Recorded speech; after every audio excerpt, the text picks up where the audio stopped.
I want you all to look at me. Look at me right here. Look at me in my eyes. These eyes right here. You know what these are the eyes are? These are the eyes of a champion. Yeah, that's me. I'm the champion. Yeah, you better believe it. I am. Check it out. Chickadee check it. Right there. Yeah. You don't believe me? It says it right there. I beat you all. I am the winner. This winner right here. You can't, you don't, I don't even know what I'm saying anymore. Because there's nothing left to say. I've said it all in the field. Me. I'm the winner. I'm the champion.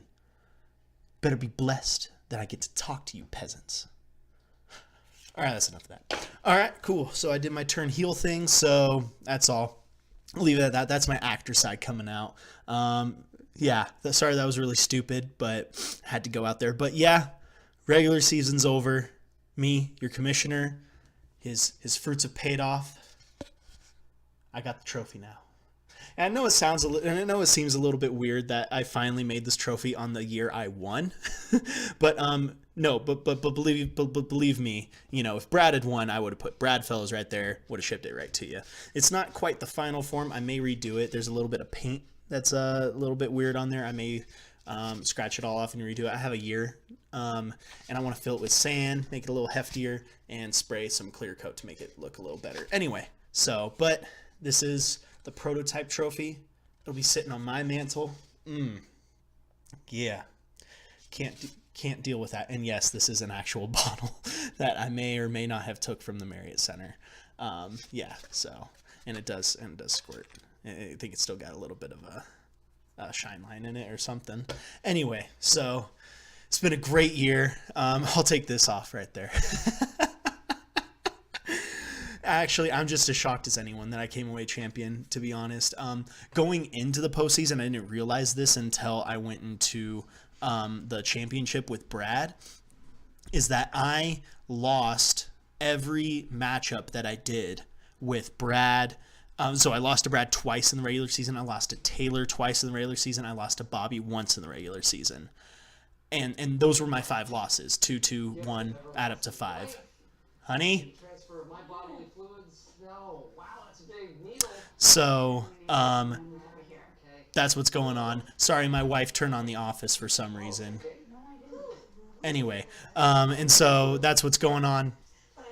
I ended the year 8-5, and so those 5 losses were from you guys. I said that before, but yeah, I just wanted to recap that and go over a few other things here. I've got a little write-up that I got of possible rule changes, but first let me review the final standings. They haven't been published, I don't think, on ESPN yet because they haven't technically declared me the winner, but I mean, there we go with that. So let me see here. Let me switch to this.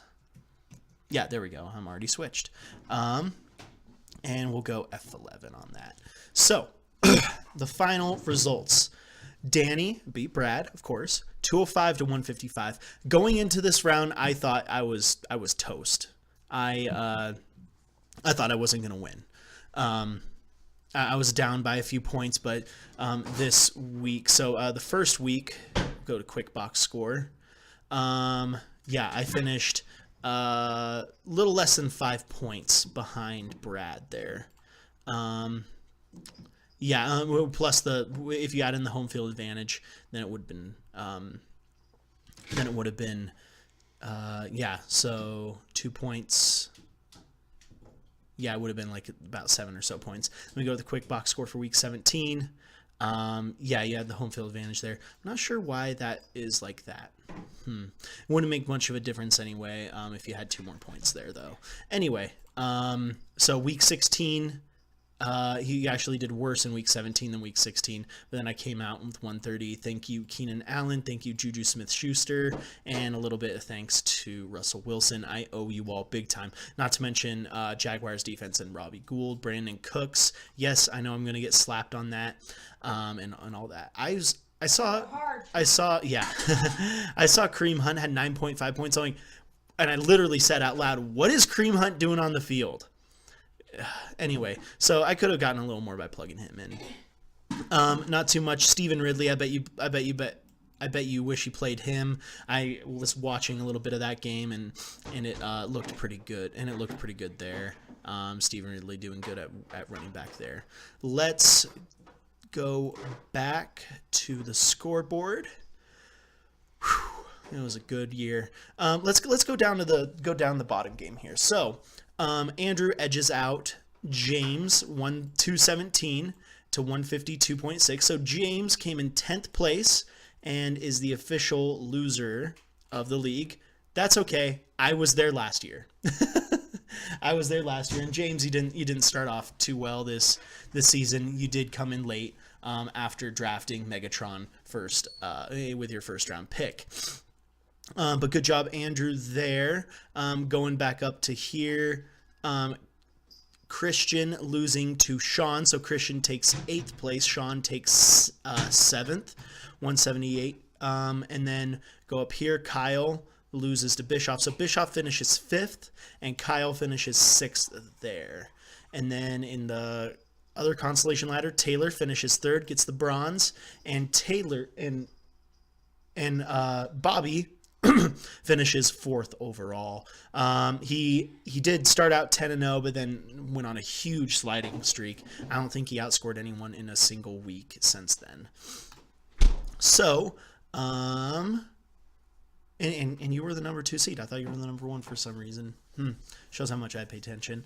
But anyway, it's not unheard of that the number 4 seed has won in our league. Brad, when you won in 2015, you were the number 4 seed. Last year, Christian was the number 1 seed winning. So just let me tell you how happy I am I won. And that's not the only league that I won in. I've got another one that I'm in with Sean and his wife, and Andrew and his wife, and with my wife, and a few others, Obi and Savannah, and two of Sean's cousins. You're so humble. Oh, I'm a double champion. I don't need to be humble.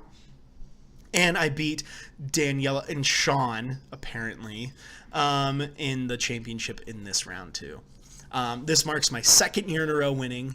And so, yeah, I'm a double champion. Just wanted to brag about that. And where's my wife? Oh, hey, honey, you won your matchup. I don't know if you knew that.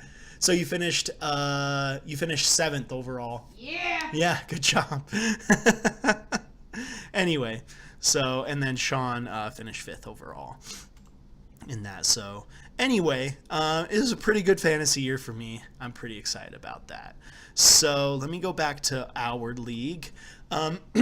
So, one thing you guys got to keep in mind are keepers. This is a keeper year. We're doing 4 keepers unless we change. I'm pretty sure we agreed on that. 4 keepers, and I can explain that when time comes. I'll probably maybe do one more wrap-up podcast. I'm not sure. We'll see. And then, of course, an introductory podcast to next year. And besides, I don't know if you guys like these podcasts. I know it started off as an idea between Sean and I to do these. And, of course, you can go back and look at those. They were kind of awkward, a little less formal. But it was good. I wish we could go back and do that. But let me see here. League rules. I want to take a look at the rules because I've got some changes here that I want to take a look at. But actually, we could start here.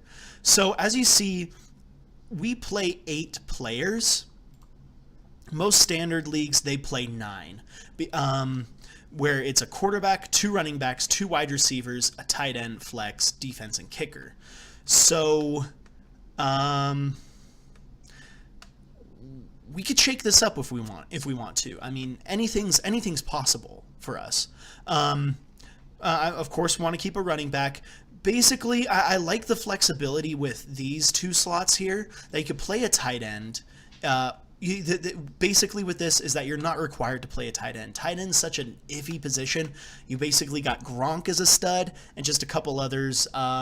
Travis Kelce was a stud this year. Jimmy Graham is kind of a low end there. But then, you got a tier of maybe 4 or 5 tight ends, and then they all drop off from there. There's that top elite tier, and then it's just whatever.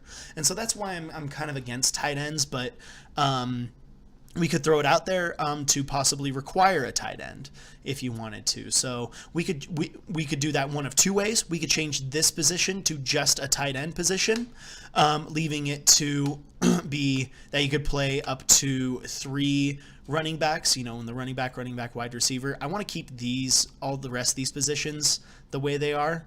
It's just this position is the one that I have in question, or possibly adding a tight end position. Anyway, so we could change this to requiring a tight end or changing these ones.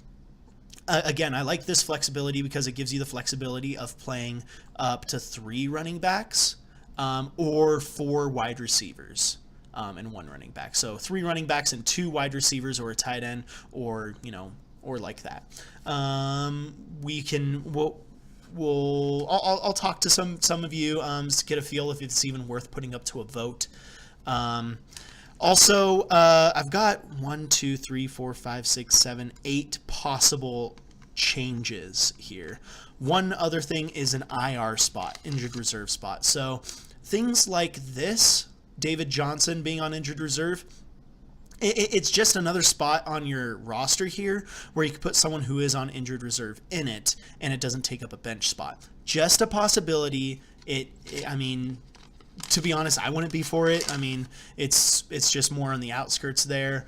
And so, personally, I wouldn't vote for it, but I mean, because I did keep David Johnson in, won the league, honestly. And so we'll see what's going on with that. Take a look at the pros, cons. Maybe I could do a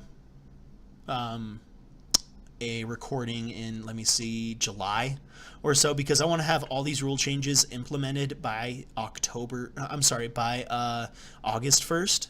So that way we have some time, like, Sean mentioned to me, like, if we required a tight end, he would change his keepers to keep Travis Kelce. And so that's what I was worried about there. So I want to get these all done. Another major change that we could make is doing PPR format. That's points per reception. Pros and cons to that is it gives value to some players that would be almost unstartable. To be honest, I haven't read too much into it. There are some players, running backs, that get a boost there. You kind of have to play the game a little differently. It's something that we could change. We could do, if we were to change it, I would be an advocate for a half a point per reception instead of a full point per reception. So let's take a look here. So say, let's see, Christian McCaffrey is usually a pass catching running back here. So if you take a look here, more stats, view player card, more stats. Here we go. Yeah, okay, so some of these weeks, like week 6 against Philadelphia, he would have 5 more points in a half-point PPR league, which would have brought his value up from 12.4 to 17.4. Other weeks here, let's see here. This, instead of 19.6 points, if we did half-point PPR, week 15 against Green Bay, he would have 22.6 points instead of 19.6. So it does change the field here a bit. There are some other pass-catching running backs. I know that the Seahawks do a lot of that. I don't want to get into them today. But anyway, it's just something that's possible. Yeah, see, receptions, he's quite a pass-catching running back, Christian McCaffrey. Anyway, and no, these aren't just changes to help me. It's changes, I mean, we would all be affected by it, of course. One more thing is bonuses. So we do bonuses for passing, running, and receiving. So let me see here. Keenan Allen today had 133 receiving yards, and 9 receptions. So again, his value would go up by 4.5 points, bringing him effectively to 30.8 points. But we also have a bonus that he got here, 3 more points for having 100 plus catching receiving day. Personally, I like the bonuses. It does change the game a little bit. It makes it a little more interesting. It's like, if you could just get a few more yards, I can get that bonus from you. Currently, the bonuses are, let me pull that up right here. League. Come on. You going to pull open here? Schedule. Nope. More. I know this is very interesting stuff, guys. League settings. There we go. Passing. If you do a 300, if your quarterback passes, or anyone passes really, for 300 or more yards, they get 3 points. But if they pass for 400 or more yards, they get 5 points. Rushing, 200. So 100 yards is 3, 200. And it's the same thing for receiving. There was that one game, I think last year, where Julio Jones had 300 receiving yards. I mean, he went way above and beyond this. But anyway, it's just something to keep in mind there, if we want to keep the bonuses or not. Personally, I'm for them. Of course, I'll talk with you about it. Undroppable players. Right now, I don't think we observe undroppable player list. Let me see here. Yeah, undroppable player lists. So in the other league that I play in, the Jelly Bean League, we observe this. Basically meaning players like Tom Brady, Le'Veon Bell, I think Russell Wilson. There's an elite tier of players that you are unable to drop to waivers. You just can't do it. Even if they get on injured reserve, I think you can't drop them.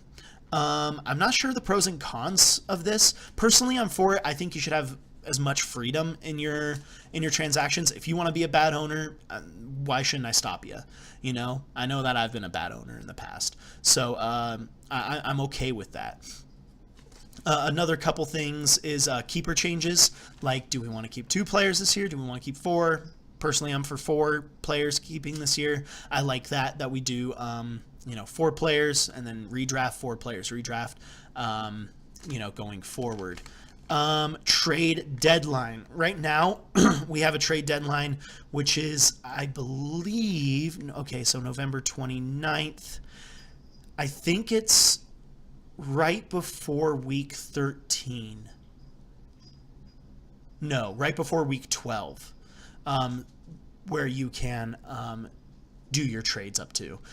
This is something so where if you're still fighting for a and I think I've pushed this back, the trade deadline, to be then every year.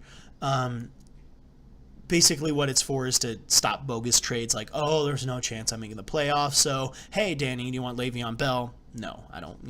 It stops anything like that. And so we could keep that, drop it, move it back to regular, which I think is like before week 11 in standard leagues. But I like it like right before week 12. It's good to have there. Anyway, also, last thing I wanted to propose is trade vetoes. Let me see here. I think that's addressed here. Basically, trades are put up for a vote. So, for X amount of time, and if it's not for, I think 24 hours, and if a majority of players, let me see here, I think so 8, it would have to be at least 5 players veto the trade doesn't go through, because it participates between 2 people, so that leaves 8 other players, and I think if a majority of them do not agree to the trade, then the trade doesn't go through. Stops things, of course, like, hey, I'll trade you Le'Veon Bell for Golden Tate, or I'll trade you Le'Veon Bell for dadgum Eric Ebron or something like that, just a really bad trade, or a kicker for Le'Veon Bell or something like that. Or I'll trade you OBJ for my defense and stuff. It's like stopping things like that. It's possible. Personally, I'm not for it. If you want to be a bad owner, I'll let you. Why should we stop you from doing that? So that's just a possibility there. Anyway, I think that about does it for this. Let me change back to full screen here. and put that back up just to remind you that it's been a good year. Of course, I love fantasy football. I'm glad it's finally paid off for me in this league. I got out of that fantasy football friend zone, Christian. And I'm just happy that we have this. Keeps us together. I like that. I like this thing that we do. Our group text. Normally, I'm not for group text, but with you guys, it's pretty fun. So anyway, that about does it for me. It's been fun. Good job with keeping up with things this year. I like these podcasts that I do. Hopefully I get together with Sean again sometime, maybe next year. Again, just want to remind you of that. And have a good night. I would say go Hawks, but they're out of the postseason right now. So go Chiefs or something. I don't know. Have a good night.